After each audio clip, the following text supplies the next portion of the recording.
உடல் பருமனை குறைக்கும் அறுவை சிகிச்சையின் போது புதுச்சேரி இளைஞர் ஹேமச்சந்திரன் உயிரிழந்துள்ளார்.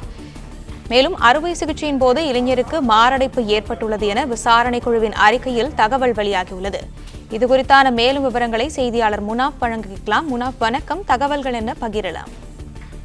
உடல் பருமன் குறைப்பதற்காக புதுச்சேரி இளைஞர் ஹேமச்சந்திரன் தாம்பரம் அருகே இருக்கக்கூடிய அந்த பிபி ஜெயின் மருத்துவமனையில் சிகிச்சை பெற்றுக்கொண்டார். அந்த சிகிச்சையின் போது அவருக்கு செய்யப்பட்ட அறுவை சிகிச்சையில் காரணமாக அவர் உயிரிழந்திருக்கிறார். இந்த நிலையில அந்த மருத்துவமனை தற்காலிகமாக மூட பொது சுகாதாரத்துறை உத்தரவிட்டிருக்கிறது. இந்த நிலையில கடந்த வாரம் 4 மருத்துவர்கள் மற்றும் 2 இணை சுகாதார இயக்குநர்கள் தலைமையில மருத்துவமனையில் நேரடி விசாரணை நடத்தப்பட்டது. அப்போது ஹேமச்சந்திரனுக்கு அறுவை சிகிச்சையின் போது மாரடைப்பு ஏற்பட்டு உள்ளதாகவும், மாரடைப்பு ஏற்பட்ட போது மாரடைப்பை சரி செய்வதற்கு மருத்துவர்கள் அந்த சம்பந்தப்பட்ட மருத்துவமனையில் இல்லாமல் இருந்திருக்கிறார்கள். 1 மணி நேரத்துக்கு மேலாக மாரடைப்புக்கு சிகிச்சை அளிக்க மருத்துவர்கள் இல்லாமல் வேறு ஒரு மருத்துவரை மாற்றி சிகிச்சை மேற்கொண்டதாக, அவர் மாரடைப்பின் காரணமாக உயிரிழந்திருக்கிறார் என்று தற்போது அவருடைய அந்த விசாரணை அறிக்கையில தற்போது வெளிவந்திருக்கிறது.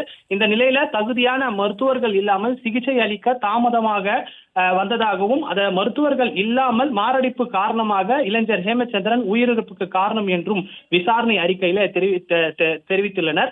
இந்த நிலையில இந்த புதுச்சேரி சேர்ந்த ஹேமச்சந்திரன் என்ற இளைஞருக்கு உடல் பருமன் அறுவை சிகிச்சை நடைபெற்ற சென்னை அருகே இருக்கக்கூடிய பிபி ஜெயின் மருத்துவமனை தற்காலிகமாக மூட உத்தரவிடப்பட்டிருக்கிறது. இந்த நிலையில 4 மருத்துவர்கள் மற்றும் 2 இணை இயக்குநர்கள் கொண்ட தலைமையில விசாரணையில் தற்போது அந்த விசாரணை அறிக்கையானது வெளிவந்திருக்கிறது. அந்த விசாரணை அறிக்கையில ஹேமச்சந்திரனுக்கு அறுவை சிகிச்சை செய்த போது மாரடைப்பு ஏற்பட்டுள்ளதாகவும், அந்த மாரடைப்பை சரி செய்வதற்கு சம்பந்தப்பட்ட மருத்துவமனையில் மருத்துவர்கள் இல்லாமல் அவர் மாரடைப்பு ஏற்பட்டு துடிதுடித்து இறந்திருக்கிறார் என்று தகவல் வெளியாகி இருக்கிறது. அதே போல தகுதியான மருத்துவர்கள் இல்லாமல் சிகிச்சை அளிக்க தாமதமானதுதான் இளைஞரின் உயிரிழப்புக்கு காரணம் என்று விசாரணையில் தெரிய வந்திருக்கிறது.